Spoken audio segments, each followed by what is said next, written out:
morning, everyone. Thank you for joining us this afternoon.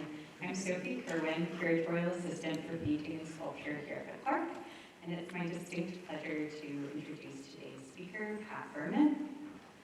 Today's lecture has been organized in conjunction with our summer exhibition, Edvard Munch, Trembling Earth. And before I introduce our speaker, I want to take a moment to thank a number of people and institutions who support made the exhibition possible. The exhibition is co-organized by the Clark with the Munch Museum in Oslo, Norway, and the Museum Barberini in Potsdam, Germany. And it is curated by J.A. Clark, the Rothman family curator of prints and drawings at the Art Institute of Chicago, Trina Adebach-Nielsen, curator at the Munch Museum, and Jill Lloyd, an independent curator. Generous funding for the presentation of the exhibition at the Clark and the Munch Museum is provided by the Osborne Moody Foundation, Incorporated. Presentation at the Clark is also made possible by Diane and Andreas Halverson. Major funding is provided by Carol and Richard Seltzer, with additional support from Lady Gibbons, Robert D. Krause, the SNL Marx Foundation, and the Norwegian Consulate General, New York. Additionally, this exhibition is supported by an indemnity from the Federal Council on the Arts and the Humanities. Today's lecture in particular has been generously supported by a grant from the Norwegian Consulate General. We are grateful to them, and we are very fortunate to have Pat Berman with us today. Dr. Berman is a professor of art history at Wellesley College, where I was lucky enough to be one of her students. And I've been having a lot of trouble today not referring to her as Professor Berman, so apologies if I slip up. Berman's research is focused on turn of the 20th century European art, especially in Scandinavia, and she is responsible for numerous publications and exhibitions on the artist Edvard Munch, including, to name just a few, The Experimental Self, Edvard Munch's Photography, Munch, Warhol, and the Multiple Print, In Munch's Laboratory, The Path to the Aula, Edvard Munch and the Modern Life of the Soul, and Edvard Munch and Woman, Image and Myth. From 2010 to 2015, she held a faculty position at the University of Oslo, Norway, and she continues to be a part of a research project entitled Edvard Munch, Modernism and Modernity. Currently, she is co-curating an exhibition on Nordic art and design from a private U.S. collection, and is also at work on a book entitled Solar Modernism, Art, Science, and Race in the North. And I am tremendously excited to hear her lecture this morning, so without further ado, I would like to welcome Pat Berman up to the podium.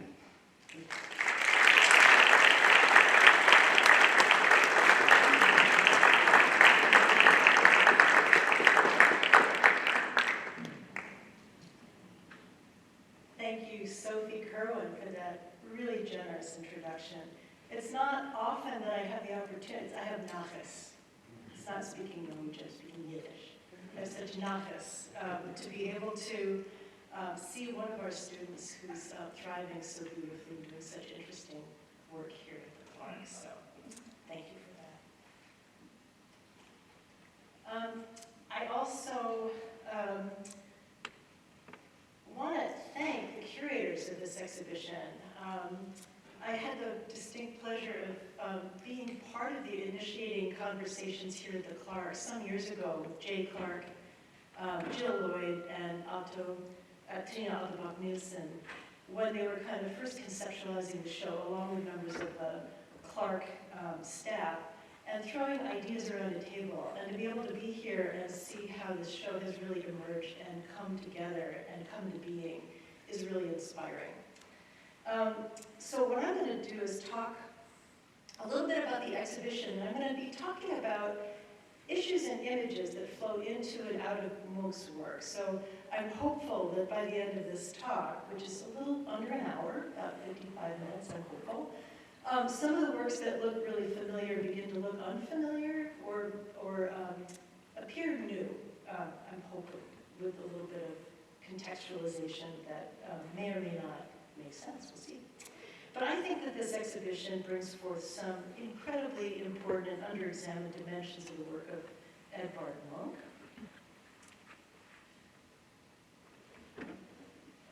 And of course, you may not know his production beyond the screen, in at least some of these versions. And you know, all the appropriations that have followed in the wake of his images.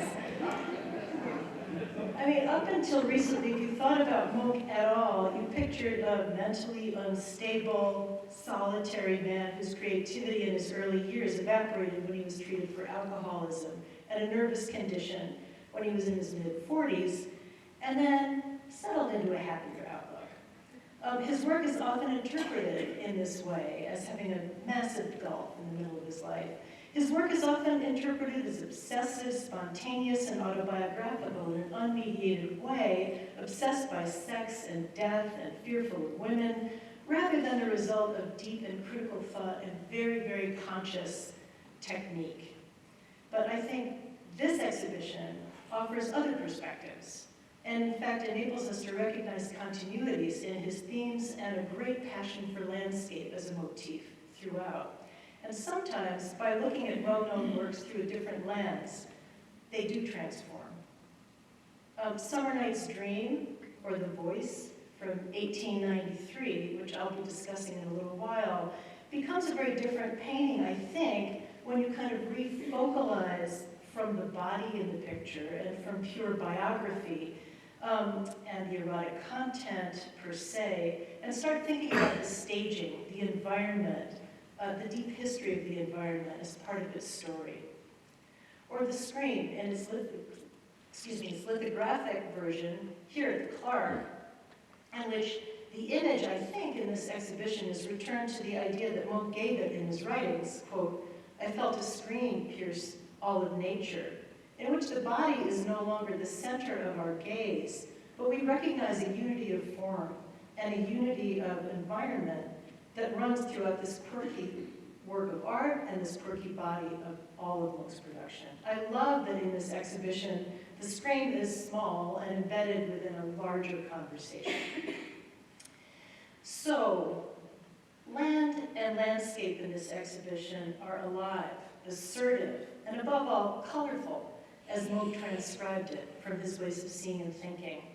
The painter somehow stretched space out in many of his paintings with sort of centripetal perspectives that funnel into his canvases, making everything rush toward us, or spin internally as we look, like a vortex. The surfaces really require the most attentive seeing, and even in their smallest details, they are generative. Drops, spatters, unfinished curlicues are all part of his language of motion. Munch was a fantastic observer, not just of what was before him as he saw the world, but of multiple worlds, intangible worlds, that he managed to envision simultaneously as he stood before his canvases, held his sketchbooks, or inscribed lines in his print matrices. My talk ranges among some unseen worlds that he was aware of, that we should be aware of, and which animated the artist's ways of thinking and strategies of envisioning the land, which I entitled his Multiverse. These include, and I'm using these 4 images as kind of touchstones a little bit later in the talk, the dimension of memory as a kind of a spectral haunting, the image on the upper left, the presence of deep history through archaeology on the upper right, the biomystical realm of vitalizing bodies, which you see on the lower right here, and the astronomical on the lower left, all encompassing unseen worlds seen by Munch. So this talk is a focus on Munch's cosmology, about his speculations about the invisible as made palpable in oil paint, ink, words, and crayon.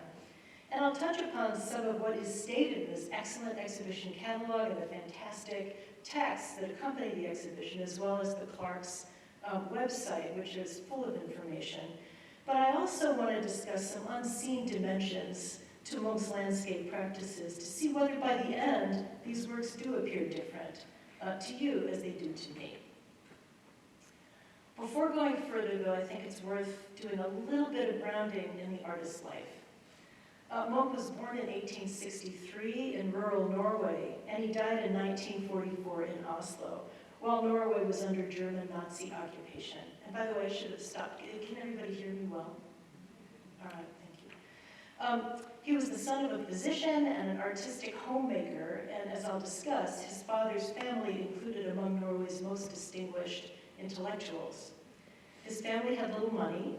The artist had an exceptional work ethic, producing literally thousands of prints and paintings during his lifetime and untold numbers of sketchbooks. And he was also an enormously ambitious artist, organizing his own exhibitions and parlaying even some of his failures to his advantage, such as an exhibition that was shut down in Berlin in 1892 that he said was like the best thing that ever happened to him.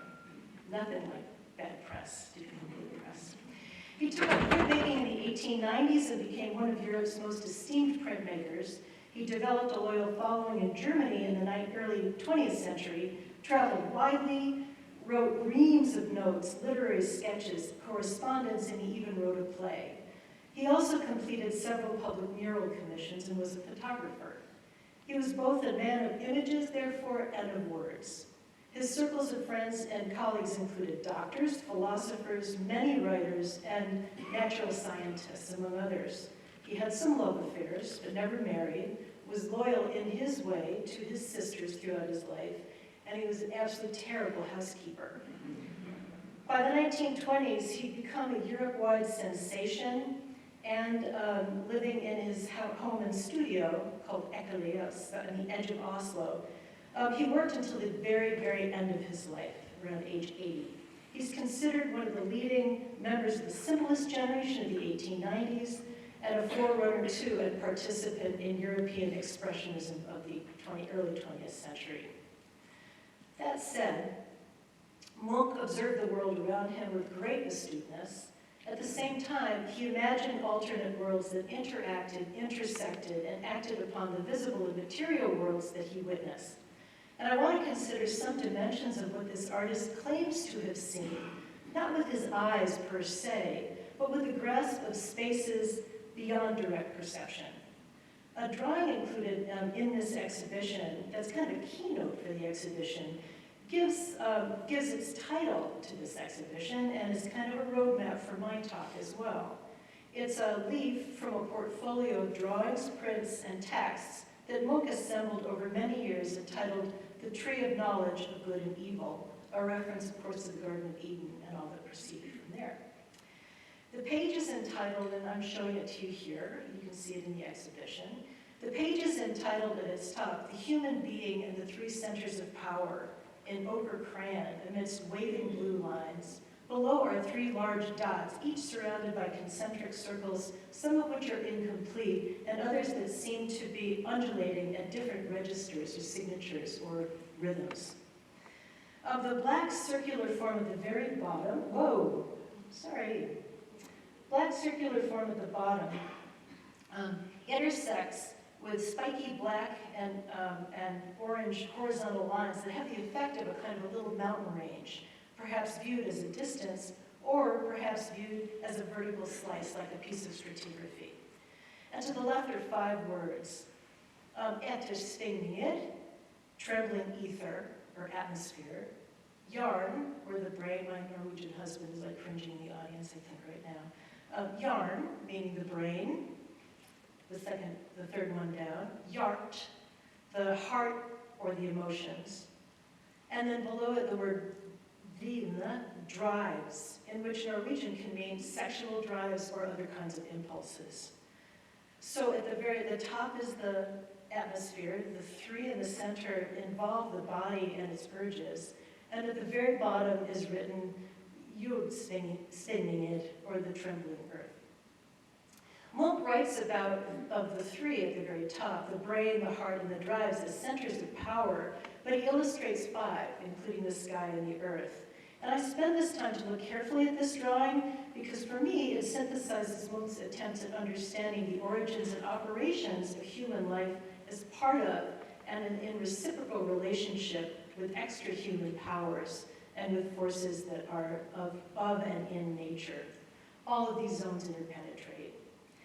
And I want to offer a few thoughts about these 5 spaces, the sky, the brain, the heart, the drives, and the earth, in 4 little speculative chapters. And I start with the brain and the heart, as filtered through and instrumentalized by history, or by memory, sorry. Munch wrote, "I do not paint what I see, but what I saw in my inner eye." His works are filled with visual interruptions, such as the wood graining that is present to our eyes as the objects, as present to our eyes as the objects that he carved into his woodcut matrices. And you know, as you look, if you start looking carefully at his woodcuts, again and again you see that there's wood that's as present as the images themselves. Kind of an interruption, kind of a different way of understanding the visual world. Or in many of his paintings, included those in the exhibition, there are drips and spatters that populate his canvases.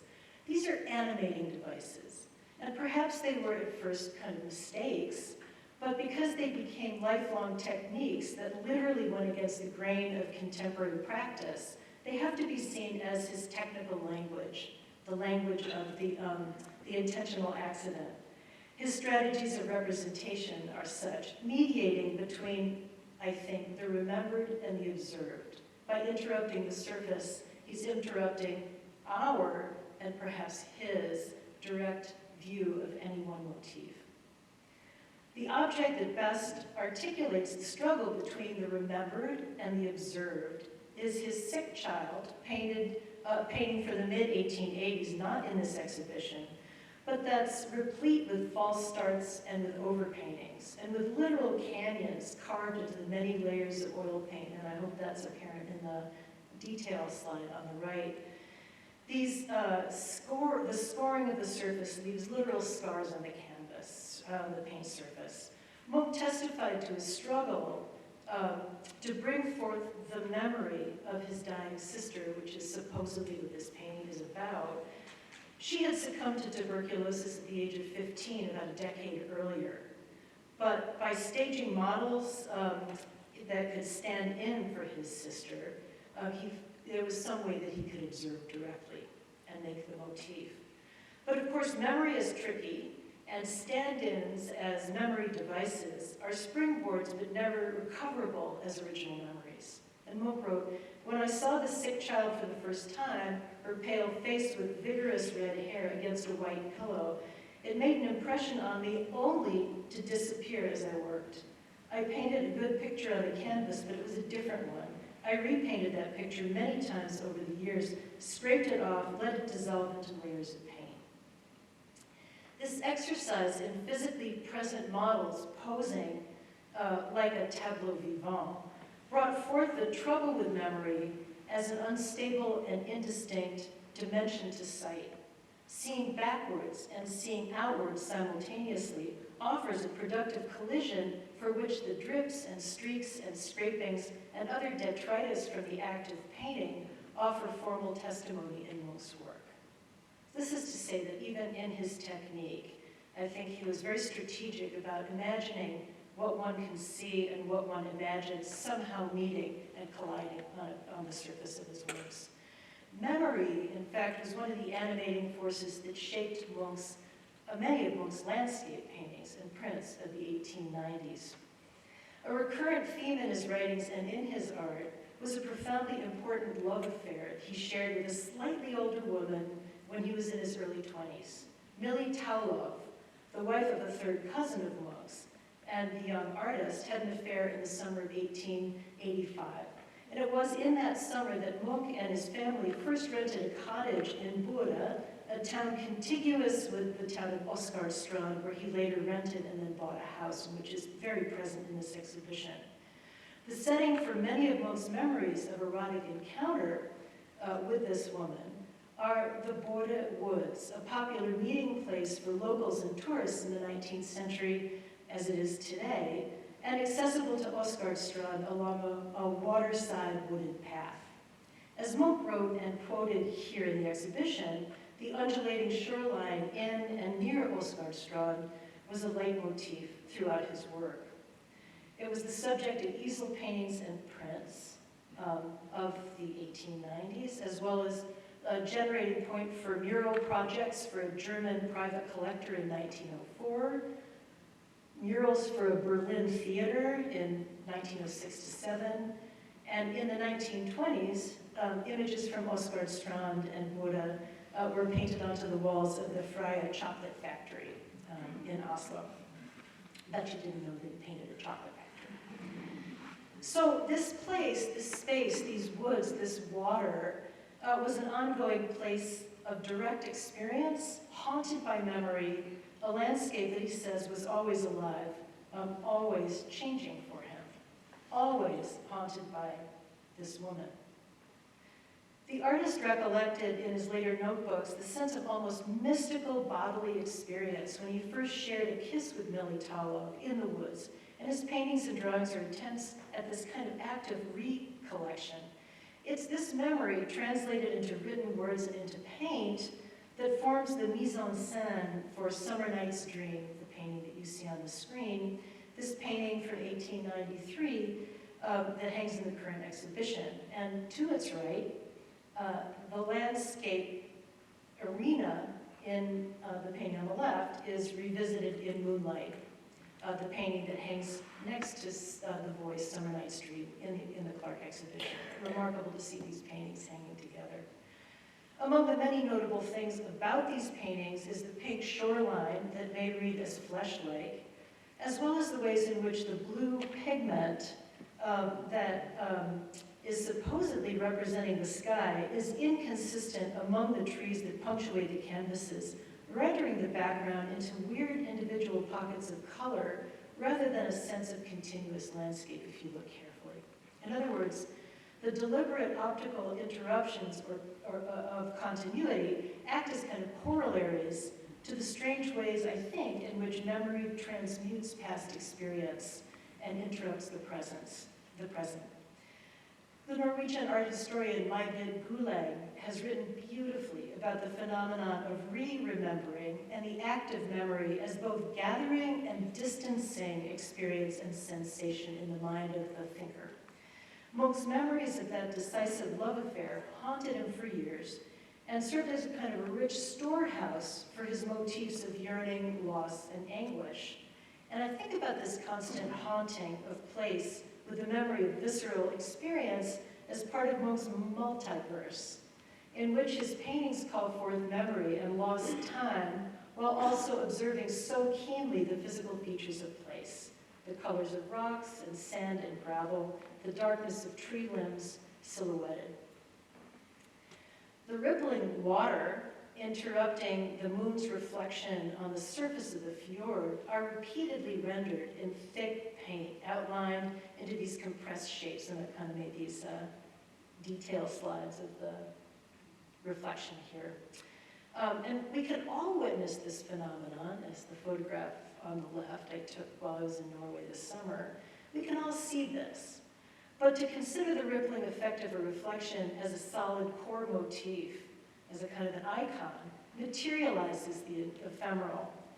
Land elements such as the reflection, the twilight blue coloration of the late Nordic summer night, or the vertical irregularity of the tree limbs and trunks are important protagonists in Munch's memory dramas.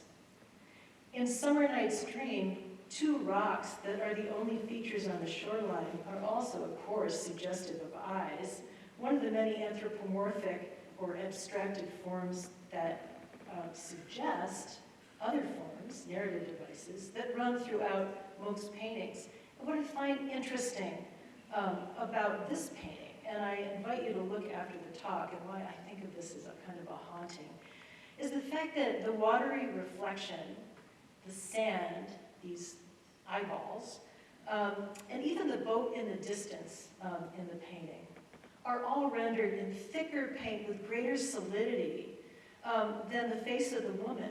The more you look at her, the more she disappears. And I invite you to look at this canvas. The face just disappears as you look at it. It's far more indistinct and veiled than any of the landscape features. And in the brain or in thought, images such as this live in the past and in the present time. I think sometimes Munch's technique offers that opportunity, that ambiguity about this dimension of memory. Chapter 2. But there's also a deeper memory buried in the woods that run along the shore in and near Åsgårdstrand. The Borda Woods contain the largest Viking graveyard in Scandinavia. And here I show you a contemporary photograph from now of one of the grave mounds, as well as a drawing from the 1830s by one of Norway's leading painters of the period, Johannes Flinto. In the 1850s, a road crew began to use some of the grave mounds in Borda as a gravel pit, but discovered artifacts within it. And the archaeologist Nikolai Nikolaisen, an up-and-coming archaeologist in Norway, began research in the area, excavating grave mounds there and nearby, and in 1880, spectacularly, finding the Gokstad Viking ship from the 9th century. And then more and more grave mounds began to be excavated. And in 1904, the Oseberg ship was unearthed from another burial mound. Now, Munch had spent the summer of 1904 in Åsgårdstrand, and we know from his friend's testimony that he strolled of an evening up the road to watch the archaeologists at work. And let me be clear that Munch did not illustrate Viking burial mounds in his work. There's not a single, that haven't found a single one. But he did, of course, the usual kinds of childhood fantasy drawings about Vikings that I guess Norwegian kids did in the late 19th century. And during the First World War, he allegorized the Great War through woodcuts related to Henrik Ibsen's play, The Pretenders, about Norway's medieval history. He didn't draw or paint Viking finds per se, however, they played a really significant role in his family history. Munch's father's brother was the historian Peter Andreas Munch, who died in 1863, the same year that his nephew Edvard was born. P.A. Munch was Norway's most consequential historian of the earlier 19th century and continued to be celebrated throughout as one of the great nation builders, a constructor of Norwegian national identity. P.A. Munch published his 8-volume History of the Norwegian People over the course of a decade before his death. He authored one of the first comprehensive maps of Norway. He published medieval histories, including school books, and he was a leading runologist, a studier of runes. He cracked the code on 2 runic alphabets, and serving as the national archivist for Norway, he demanded that rune stones and other antiquities that had passed into foreign collections be returned. And here I show a rune stone that he helped to relocate. It's on the old University of Oslo campus. His contemporary, P.A. Munch's contemporary, the painter Johan Christian Clausen Dahl, had contributed to a visual culture of archaeological facts and artifacts through paintings of rune stones and grave mounds throughout his career, as had other prominent Norwegian artists, and again a work here by Johannes Flinto, of a famous birch tree that grew out of a Viking grave mound that also had a rune stone attached to it, nearby it. Archaeological finds were an important touchstone of national sentiment in the 19th century. And by the end of the 19th century, with all of the excavations that had been ongoing, Viking finds had been mapped in concentrated parts of Norway with the greatest density near Bodø, near Åsgårdstrand. Now, it's not just the fact of these antiquities that were important to Norwegian self-understanding in the period, but they occupied,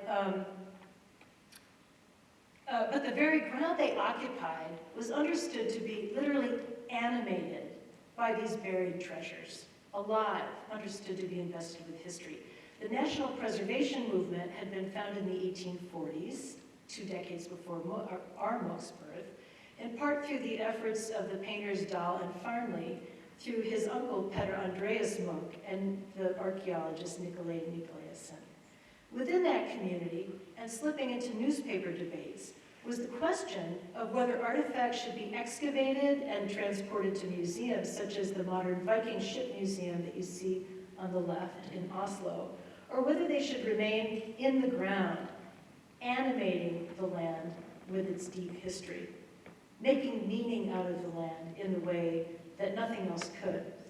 The localization of artifacts, and the mysterious mounds, as well as rune stones and other markers from the past, were argued to be part of a national, natural legacy, cultural landscapes from the past that are the constant reminders of history in the present day. And this history was especially dear to Peter Andreas Munch and to his nephew Edvard, who made images of his uncle's grave in the city of Rome in 1927 and referred in letters about his uncle rather casually that he was, of course, the greatest historian in Norway. I guess if you could claim that uncle, you could surely do that.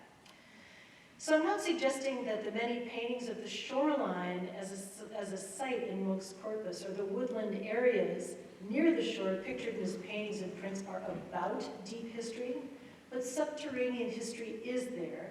The Mounds were nationally famous, and Munch himself characterized the area as a fairy tale trail around Buda in letters to his colleagues. And he was, of course, cognizant of the layers of history and sentiment attached to the landscape near his seaside home. So I offered that the Trembling Earth here held both personal and collective memory, the live memory of long-dead Vikings, as well as the personal memory of his erotic encounter. But history itself, and even Viking history, was the topic at play when Munch sought the commission to embellish the University of Oslo Festival Hall with monumental murals in the years between 1909 and 1916. Chapter 3. When the University of Oslo planned for its centennial celebration in 1911, it commissioned a new meeting hall and envisioned huge paintings to embellish that hall in 1909, showing you a view here. In spring of that year, when Munch returned to Norway following a lengthy hospitalization in Copenhagen, he entered the competition to decorate the hall. He was by that time, without question, Norway's greatest, if not most controversial artist. And to make a long story short, he underwent several phases of the competition, and in the end, the university never accepted his paintings. They wouldn't give him the commission. But a group of his friends instead raised money and forced the paintings on the university. These paintings are now considered the university's greatest treasure and among Norway's great national treasures. In the current exhibition, there are several works related to this extraordinary project. And here I show the interior of the hall. The sun, which I'll discuss in a moment, is at the center of the 11 painting ensemble, flanked by images of naked figures absorbing the sunlight. A giant painting of an old seafaring man and a child seated under a massive oak tree, allegorizing the academic discipline of history, is installed on one side of the hall. It's entitled History. And on the other, a maternal figure surrounded by children and seated by a birch forest in numerous versions that Munch created, entitled Alma Mater. Some versions, such as the ones in the Clark show, are sketches, and some were made smaller in scale so that Munch could exhibit them throughout Europe. Now, landscape is a critical feature in these images. Smaller side paintings, so I'm showing you then the smaller paintings on the either side of these big history and alma mater. Smaller paintings allegorize other disciplines within the university. Chemistry on the left with its image of life emerging from test tubes. Physics, or new rays, on the right-hand side of the screen that show rays of light intersecting with human bodies, was the representation of physics, one of the most important new areas of research within the university, which I'll discuss in a moment. The representation of botany on the left here, shown by women harvesting fruit, and an image entitled The Source, all the way on the right, which shows a kind of a waterfall and figures representing, allegorizing geology, drinking from its waters, are all part of the 11 painting cycle. One of the extraordinary things about these murals is that they're painted in a similar manner to Munch's easel paintings, enlarged to an improbable scale. These paintings are 15 feet in height, and the largest canvases are about 39 feet in diameter. These oil paintings on canvas carry the broad, dripping signature of Munch's active brushstrokes, those that you can see in this exhibition.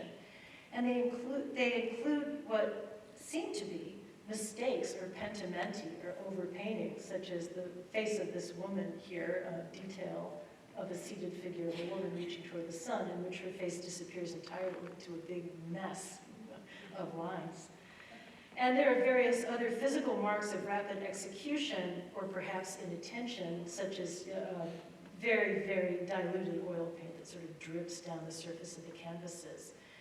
It seems to be inattention, it seems to be mistake, but we have to keep in mind that the artist had to work hard to create such a sense of spontaneity on canvases that are that big, so much bigger than his body, and he consciously had to decide how to allow the mistakes and quirks and drips and incomplete lines to remain on public paintings for a conservative academic community. And in fact, as I said before, the selection committee was reluctant to accept these murals that looked to them like sketches done in raw colors. So it was extraordinary that this artist painted such expressionist works to be installed in a public place. And I want to suggest that the very physical labor of the body at work, evident on these canvases, offers a form of vitalism. The active body is always present in these paintings when you move closely to look at them. Now, vitalism was a broad and complex network of philosophical, artistic, and practical activities and beliefs, and a very prominent social force in turn-of-the-century Northern Europe. In part a response to industrialization and the increasing pressures of urban life, and in part an embrace of a biomystical system that vied with organized religion as a form of consolation and nourishment for Northern intellectuals. Vitalism was also a biological theory, well documented in a recent edited volume by Faye Brower entitled Vitalist Modernism. As is well documented both in the current exhibition catalog and throughout the literature on Munch, the artist was deeply involved in the Vitalist movement, with the ongoing debates of his era regarding the relationships among religion, mysticism, and science. Like many intellectuals of his day, he was attracted to the doctrine of monism, a system of belief in which mind and matter were understood to converge. Monism proposed the inherent evolutionary relations among living and inanimate matter. Crystals offered an opportunity of study in that rocks have the capacity for growth. These inanimate things actually are animated. Like cells, they develop in crystalline form underground in the dark, which was fascinating to thinkers at the time. Within Munch's cosmology, the crystals forming into rocks and cells forming into breathing beings were coextensive, and in their constant coming into being, he believed they held sacred associations. Now, one of the most influential voices within this arena of vitalist science was the comparative anatomist and zoologist Ernst Heckel, who was among the founders of the Monistic League in the city of Jena, Germany, in 1906, where Munch had spent considerable time. Germany is, in fact, Europe's foremost promoter of Darwinism. Heckel proposed an essential unity of inorganic and organic matter, a bridge between mind and matter, the brain, the heart, the body, and the atmosphere, explainable through the study of materialism. His various versions of his phylogenetic tree, I'm showing you one here on the right, gave visual logic to the notion of evolution, with humans, of course, at the apex. Now, Heckel was a Lamarckian, meaning that he believed that the inheritance of physical characteristics was the result of the parent organism's interactions with the environment, of acquired characteristics.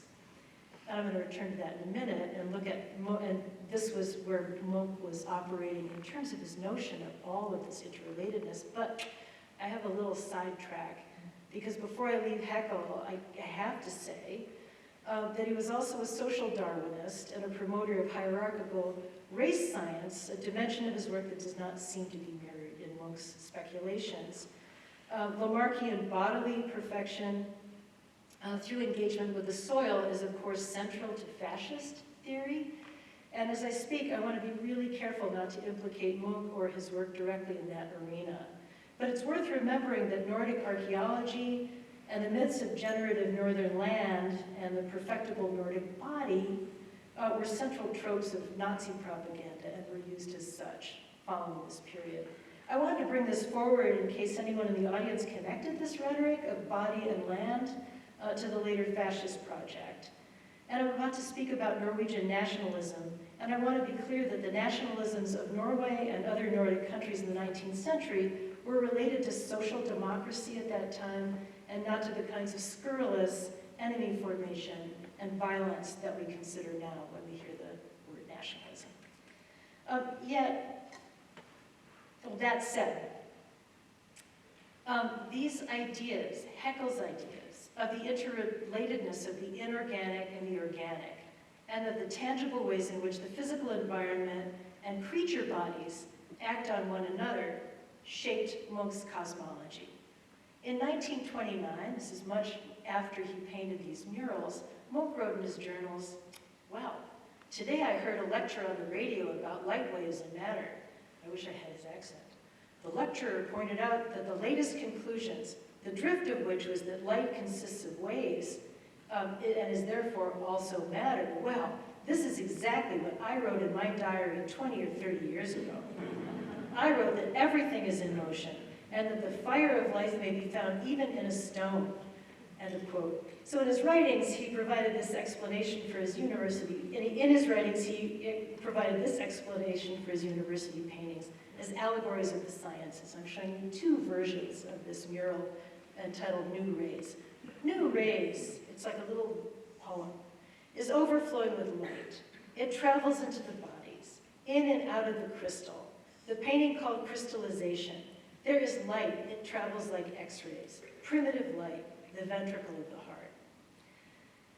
In this little word collage, the artist articulated one of his multiverses, the unseen energies that animate the world that he claims to have predicted even before the scientists. He knew about electrons, he knew about waves. They just needed to listen to him. But as Munch worked on the mural project between 1909 and 1916, when he installed these gigantic canvases, the artist considered how best to create images of and for the recalcitrant university just a few years after Norway achieved its independence as a nation. A concentrated nationalist movement had arisen in Norway in the 19th century following the Napoleonic Wars. I'm reaching back for a moment. When Norway was taken away from Denmark and ceded to Sweden, Denmark had not fought on the right side of those battles. Within Norwegian nationalism, the land, the forests, the mountains, the skies, the water were venerated as literal agents of national identity and the persistence of an innate Norwegianness despite the colonizing effects of other bureaucracies. And that's also where archaeology became so important. Stories of the Viking past, the veneration of archaeological finds, a celebration of peasant culture, and the great body of poetry celebrating the land, the mountains, the water, and so on, rendered the Norwegian landscape not just something beautiful or sublime, but an agent of inchoate self-understanding, a primitive Arcadia that promised renewal through immersion, the ultimate home for the Norwegian people, which was stated again and again and again. In paintings, such as the one that you have been looking at, in the establishment of the Norwegian Trekking Association that promoted outdoor camping and hiking for urban people, in the growth of skiing, in part spurred on by the polar explorer and national hero Fridtjof Nansen, in part through his book Furthest North, which I'm showing on the screen, in health spas, and in naturopathic publications. There are little brochures for each of these on the screen right now. Trees, mountains, squirrels, coastal scenes, and the occasional Viking reinforced a sense of connectedness to the land as a kind of a curative national home, a return to the body in nature. It was a kind of a theme that ran throughout visual culture, all the way from elite oil paintings down into sort of throwaway pamphlets. Munch's paintings for the university, of course, embraced this appeal to the nation as home through his inclusion of sort of national romantic peasant imagery, such as the nursing mother or the old fisherman.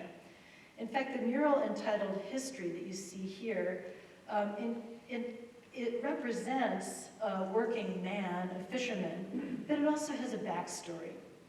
Munch described the old patched clothing of the seafaring bard here as symbolizing episodes of deep time, links between present-day aquaculture and the origin of Norway as a nation.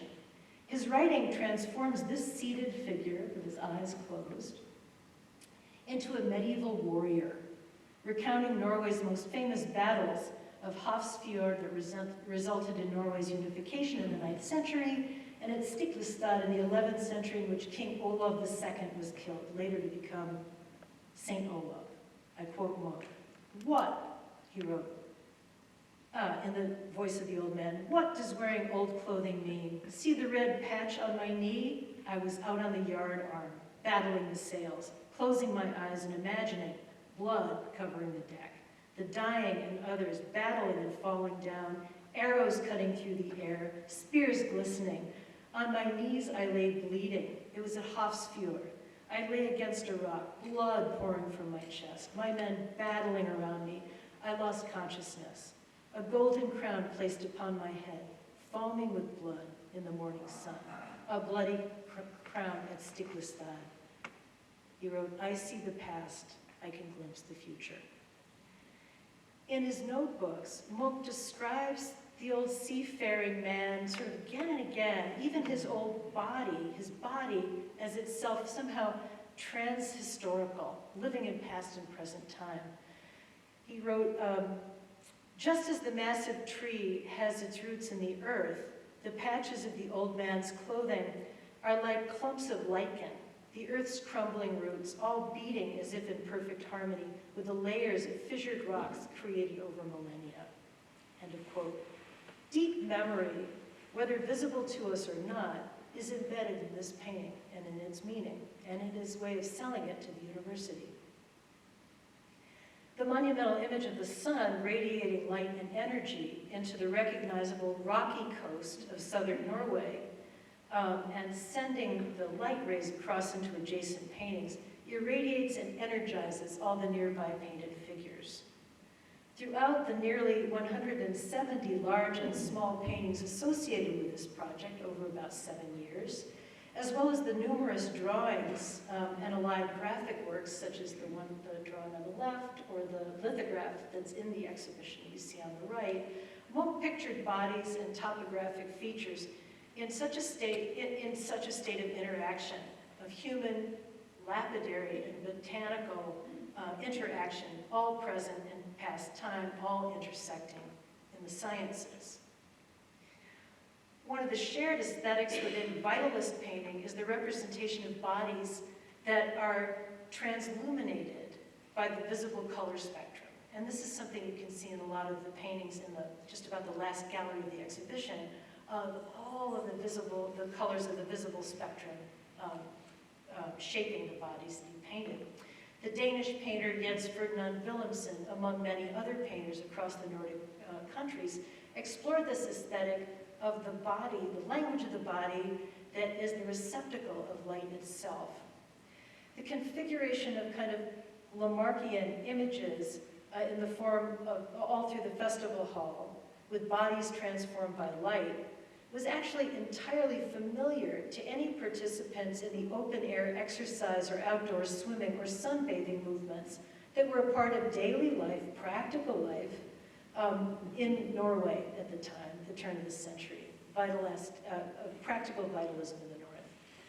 Open-air exercise movements proposed the agency of the sun to harden and energize bodies to provide maximum bodily nourishment, as the sun was understood to be literally lapped up by the skin. And I'm showing you an organized swimming place by one of Norway's leading swimming theorists at the time.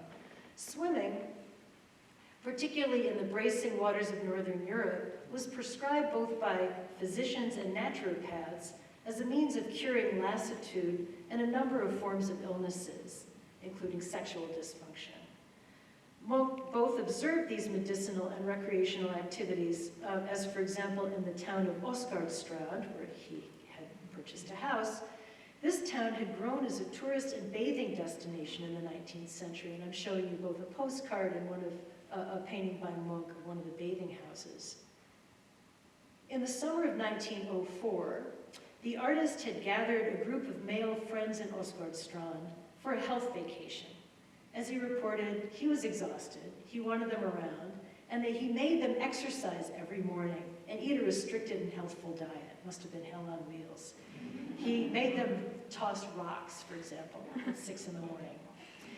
He also painted this life-sized image of bathers that he claimed were modeled on his friends. I'm showing you a life-sized painting of bathing youth, and on the right, some of his Munch, and all the way over on the right, and 2 of his friends who modeled. The painting discloses 3 unusual elements. The darkly tanned hands and faces of the male figures call attention to the act of tanning itself as the result of the action of the sun on white bodies, light entering the bodies and transforming bodies. The homosocial environment of Munch's temporary health commune, best articulated by the hands of one male figure pressed against the thigh of another. And the spectacle of human bodies that seem to devolve or evolve into aquatic forms as they enter the water. All of this is beyond all of this happens in the privacy of his health farm. And all of this is about the light entering into the body and liberating it. Now, in addition to his self-styled health vacation in 1904, Munch spent significant time in health spas and on beaches, attempting to manage lifelong respiratory illnesses. And in the first years of the 20th century, alcohol use and frayed nerves led him into these recuperative environments. And the painting Bathing Men in this exhibition, along with its allied paintings, was created in the North German coastal town of Warnemünde in 1907 to 1908, when Munch sought such solar benefits. Munch staged photographs on the beach at Warnemünde, as he had in Åsgårdstrand, to testify to his use of the beach as an open-air studio, as well as to his participation in the vitalist ritual of naked sunbathing. Munch rendered images of bathers all the way from the 1890s onward. So all of this health wasn't the result of kind of having been cured in the 1900s. He had painted these images from the 1890s onward, focusing on these amphibian-like bodies here of boys bathing. Or around World War I, another painting in this exhibition, recording I love it, fabulous awkwardness of bathers stepping on mussel shells that clung to the rocks in southern Norway, walking very tenuously. These sites of seaside pleasure and health had all become tourist destinations, growing in popularity in conjunction with the recognition of the health benefits of water and sun and the perfectible body. It's also within these years that light therapy entered the medical profession, particularly in Copenhagen, where the Nobel Prize-winning scientist Niels Rieberg Finsen opened a light therapy clinic that became world famous. And I owe these photographs to Alison Moorhead, who's in the audience today. Solar therapies multiplied in these years, both instrumentalizing the sun's rays directly to cure various forms of both skin and other ailments, and in the development of specialized equipment, moving light therapy indoors. And here's a page from a spa supply catalog from Germany from around 1910, in which light is magnified by mirrors and prisms and projected into this poor soul's body seated in a box. So light therapy began to be practiced throughout all kinds of medical arenas, within practical self-help, within the field of medicine, and within these bio-mystical considerations of the body and the land. And within them, Munch crafted his murals to, in his words, be specifically Norwegian and universally human. And as you view the paintings toward the end of this exhibition, it's in many ways the visible action of light moving into the body, into the land, and from the land, that is actually in the picture, even if we can't see it directly, but sometimes we can. We can see light rays. Final chapter. So in this final part of my talk, I want to move now to the trembling ether that Munch identified in his little drawing. The sky intersecting with the radiant force of the human body in Munch's speculative drawing. Munch rendered several paintings of the sun. Oops, sorry. Several paintings of the sun.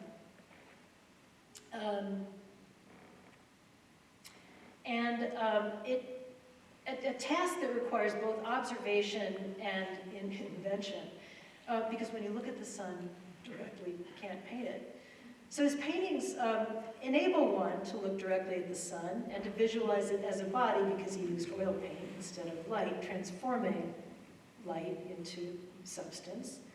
The vision of the sun here at the Clark, this is a painting in the exhibition, specifically and spectacularly discharges a range of kinds of light.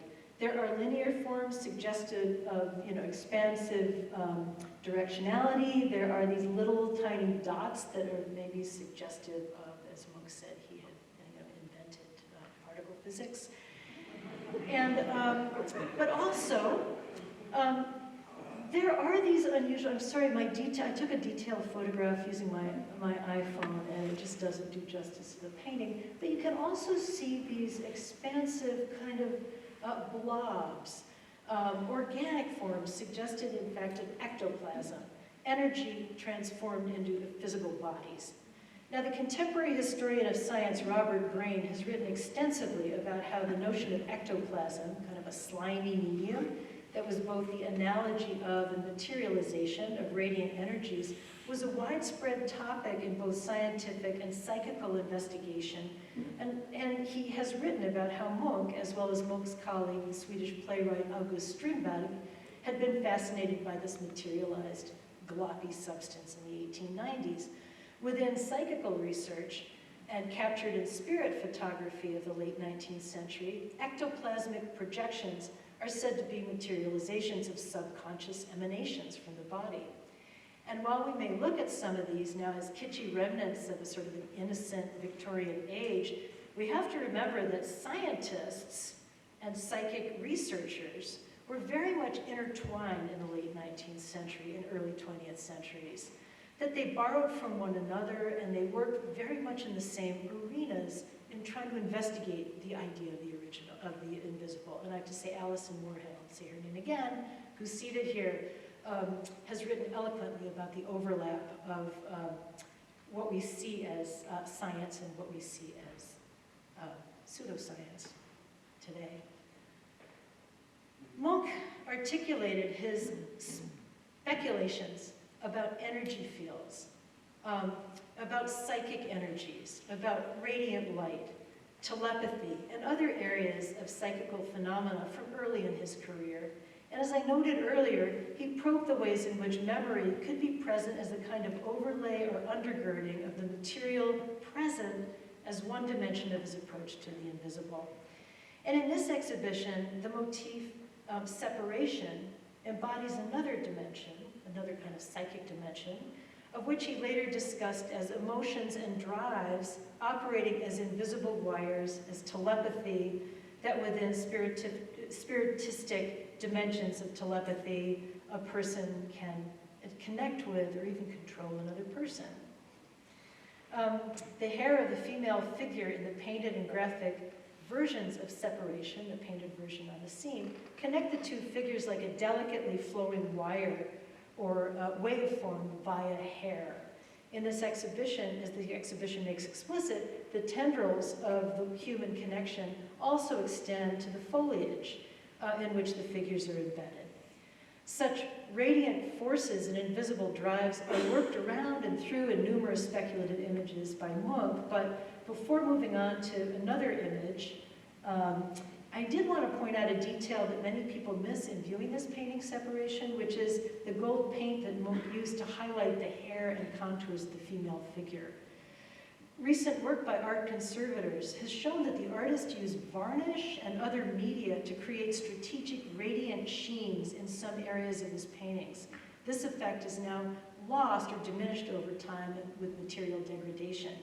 But the golden paint strokes in the right light, again in these details, still appear as reflecting outward from the painting, as though the tendrils reach into our eyes through radiance as they do laterally from the woman to the man. And in this and in other images that seem to suggest waves and emanations and forces beyond the visible, Munch invites us into what I see as this multiverse. I've got just a few more things to say, and then I'll conclude. The majesty and strangeness of Munch's sun, with its radiant particles, lines, and projected globules, are presaged in some of the artist's speculations about the universe and its origins from the 1890s. Meetings in Space, a woodcut from 1899, is such an image. The artist's writings are filled with analogs between human and heavenly bodies. They meet in space, and he wrote, they disappear once again. The white lines circumscribing the two bodies here are the practical results of the artist's technique of sawing his wood blocks into separate zones, inking them with different colors and reassembling them like a puzzle piece, like puzzle pieces. And visually, these white lines create a zone of estrangement for the two figures who seem to be floating past one another, floating in an indistinct arena that also includes seminal fluid. In the intaglio version of the motif, the sperm cells are likewise important compositional elements.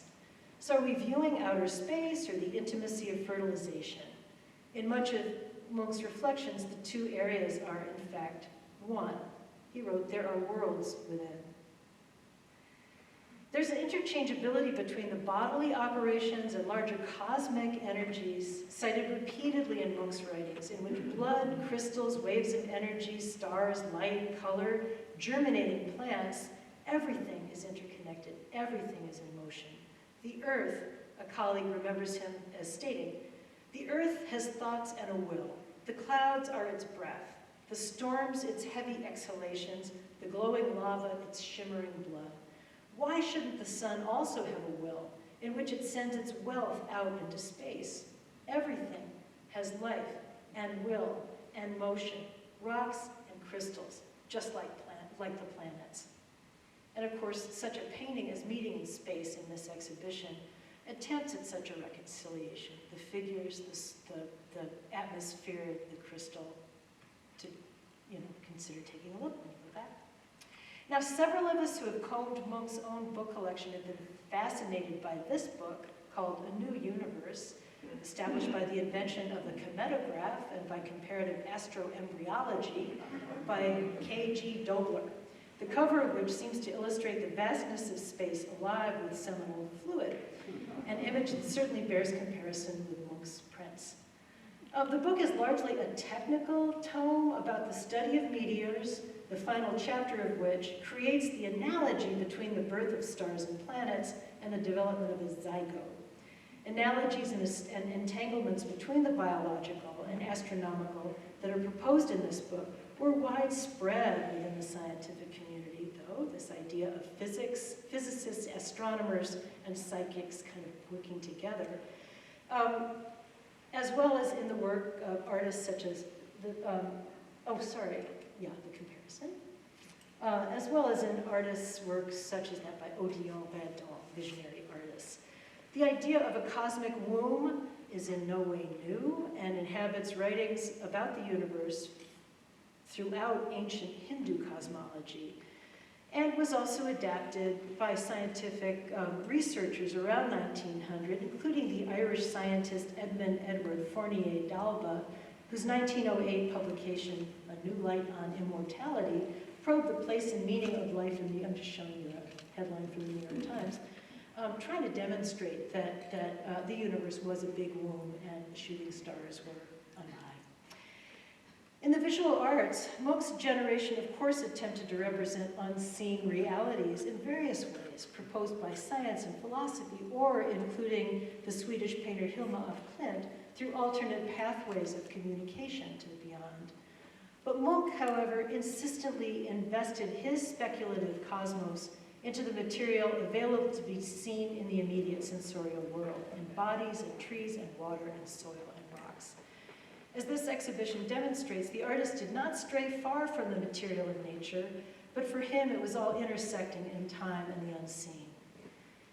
Mind, matter, biology, astronomy converged in Munch's speculative meta-world and also shared a visual culture with various forms of infographics. I'm showing you some infographics from the middle of the 19th century. What Doppler studied in his book, seemingly the sperm cells floating in a giant moon-like universe, was actually a conventional means for depicting meteorites or aerolites. The symbolism of the cosmic expulsions and mammal generation coexisted in both psychic and physics literatures, but Munch, as a collector of printed media, and fascinated by all manner of the sciences, would often interpret things such as an image such as this. Why not? Let's make it sperm. Munch's personal library, as archived in the Munch Museum, contains a number of journals and books about natural science, from practical guides to gardening to Einstein's special theory of relativity, here on the left-hand side of the screen, which I have to report is almost entirely unread by Munch. He didn't open the pages. But on the right is a popular text on astrophysics by Norwegian Carl Sturmer, From the Depth of the Universe to the Inner Atom, here on the right. Both of these were published later in Munch's life. Sturmer's volume is filled with illustrations of stars, nebulae, meteors, diagrams of energy forces, atoms, and electromagnetic forces, such as the one here on the right, which demonstrates electromagnetic forces penetrating the glacial ice, in which the sky and the earth converge. The scientists at the University of Oslo had been at the forefront of the study of electromagnetism at the cusp of the 20th century. The polar explorer Fridtjof Nansen, whom I mentioned earlier, was among the members of the university faculty who studied the aurora borealis, which he observed and represented from the North Pole in a series of pastel drawings, including this one that you see on the screen in the 1890s. Another member of the faculty, Christian Berkeland, also studied electromagnetism in his laboratory. Working on the festival hall paintings, Munch had many years and numerous exploratory motifs to consider: how to allegorize the university, how to make sense out of physics, how to depict light itself. And these are sketches from his sketchbooks. Do you depict light as rays that flow through bodies, that fall like fireworks, that have cell-like excrescences? Or, I hope you can see this, like an egg toward which all those meteor-like, sperm-like streaks converge. This is one aspect of Munch's metaverse, his speculations about nature, the nature of light as a psychic, optical, and even biological force, and impelled by a career-long fascination with the unseen, and then prompted by Norway's most prestigious art commission. Munch not only envisioned, but at different moments in his long career pictured his speculations about potential worlds that inhabit and animate the tangible world of the seen and tactile. As he looked outward at the physical spaces and places he occupied, he registered animation through personal memory, deep history, cosmic speculation, and corporeal biology. And as we walk back into the exhibition, with its dynamic colors and probable perspectives, athletic paint handling, and vistas that make the world both familiar and strange, I hope that we register that the Trembling Earth was for Munch a conscious, breathing studio. And I end with his words. I stood on a high mountain, I saw the little planet Earth, I saw where the change in matter began, how the earth corroded the hard matter, the transitional forms between stone and atmosphere were created, the living, human beings, animals, and plants. I saw the single individual. From the first moment the light entered it, how its desire slowly but surely developed. It screamed after nourishment. It saw the sun and it stretched its arms toward it. Thank you.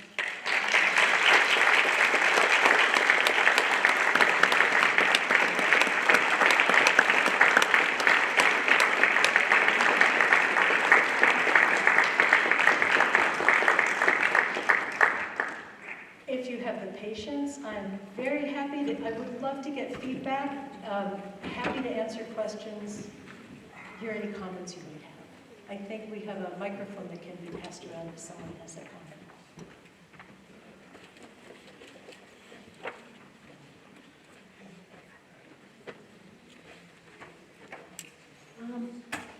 I'm not a scientist, so this question maybe, I'm not sure I have the right language to ask it. But was this interest in the light therapy and everything and going on and the importance of the sun obviously was due to the long darkness that they got in the wintertime, right?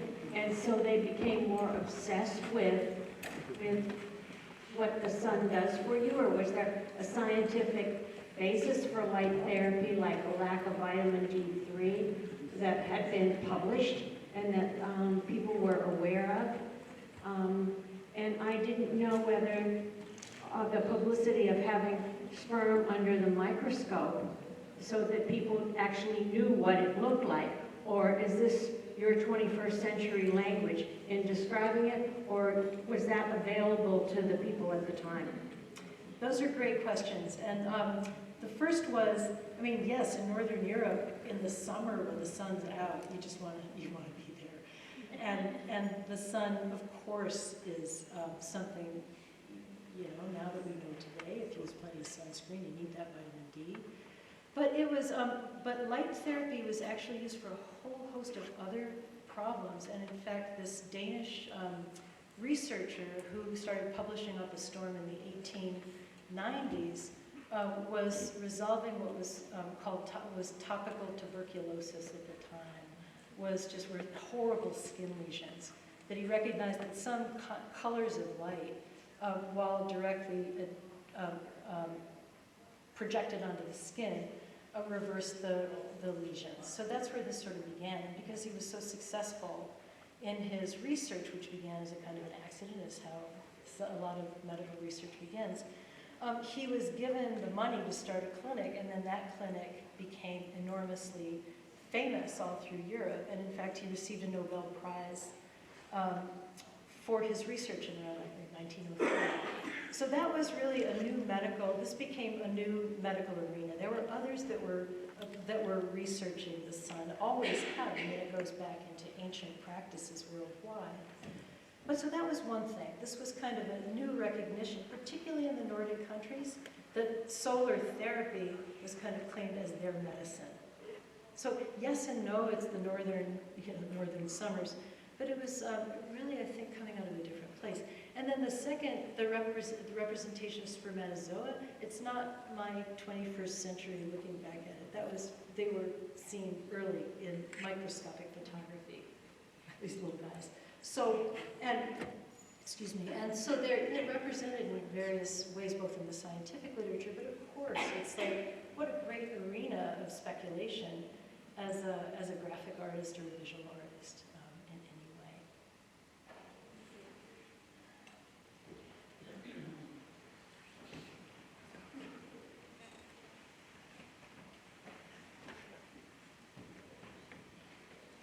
Thank you. I want to thank you for the effort you put into preparing for this in terms of your approach to art history, in the sense of, at least for this lecture, your comprehensive study of the world in which this artist lived and how this artist seemed to have incredible interest across many disciplines, whether it be science and nature, philosophy and religion, but seemed to be brilliant in being able to create visual expression of what his beliefs were. And that's what I think you succeed in your lecture, in enabling us to better appreciate how talented this artist was in his creation. Thank you. I so appreciate, thank you. I so appreciate that comment. He was an extraordinary thinker as well as producer, and I think this exhibition gives us the opportunity to really think through that, not the one-hit wonder.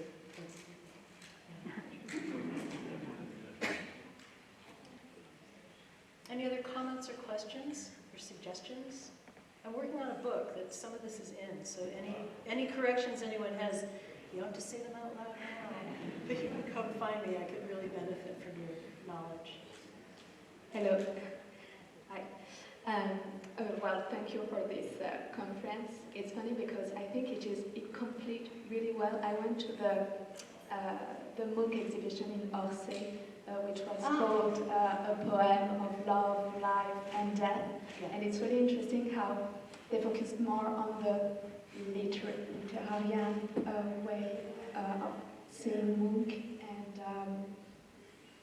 and you have this really more scientific approach. So I think it is, well, for people who might be interested to read the Munch in Paris catalog, it was really interesting how you, well, completed. And yes, that's it. So thank you. It was like having this nature approach. As you said, there is really like a more enlightened and light vision of Munch, because he had this image of a cursed artist suffering all the time. So yeah, I really appreciate it. I appreciate that comment, and I loved that exhibition. I went to Paris. I was really blown away by that exhibition. But I guess it's true. I see this exhibition and that one speaking with one another, because the other was focused on the traumatic Munch, and this is the simultaneous Munch. Not a later, happier guy necessarily, but I appreciate you thinking about them as bookends. Thank you. And we have time for one more question. So my question is, why do you think that image of the screen has become, that's what he's known for? He has all these other beautiful images that I frankly knew nothing about. Why do you think that is? I think there's a really long conversation we could have, but I'll give you the shorthand, because in his lifetime, that wasn't like a particularly important image of his. Neither did he think of it as a signal image, nor did a lot of his contemporaries. He made several revisions of it, but I'm going to focus on my colleague Allison Moorhead, who's sitting here as well. We have a mentor, his name is Reinhold Heller, an American art historian, who published a monographic book on the screen in the 1970s. And the screen had become kind of interest. It's so out there, right? It's so extreme. So it had gotten a little bit of interest at the end of the Second World War. Stop me if I start being geeky. But at the end of the Second World War, that seemed to be kind of like an encapsulation of a lot of existential searching that occurred after the Holocaust and after the disaster of that mid-century rupture. And then Professor Heller wrote a beautiful monograph on the screen, this slim little book that somehow brought it into consciousness as Munch's central image. And after he published that book, it started appearing all over the place. And it started to become included, for example, in like Jansen's, that history of art that was like for a while everybody's like canon of art history. So that kind of entered there, and then bit by bit by bit it kind of took over. And because it was just about the only image by Munch that you'd see in survey books, it became his image, alter ego. So that's like a geeky way of answering it, and I think maybe the more profound way of answering it is that it seems to do what he thought it might do, which is to speak directly, to find a way through color and line, composition, this body that doesn't have any bones anymore, the two little figures in the background that ignore the figure in the foreground, the fact that it's hard to even say that there's a foreground and a background, it seems to be sliding off into your lap. I mean, there's so many ways that he constructed that image to be so direct that I think it speaks. But thank you. Longer conversation with our wonderful mentor, who really. Do you want to add anything to that? There's also like an early 60s color introduction on cover of Time. Oh yeah. I've never figured out how important that was. Yeah. So Time magazine in the 1960s had a color reproduction of it with the word, I think it's stress. Is it stress or what is it? The anatomy of angst or something. The anatomy, yeah, but yeah. So it like capturing our moment after moment after moment. I we good? Or, yeah, any other conversation, I'd be very happy to carry on here. Thank you so much for your patience.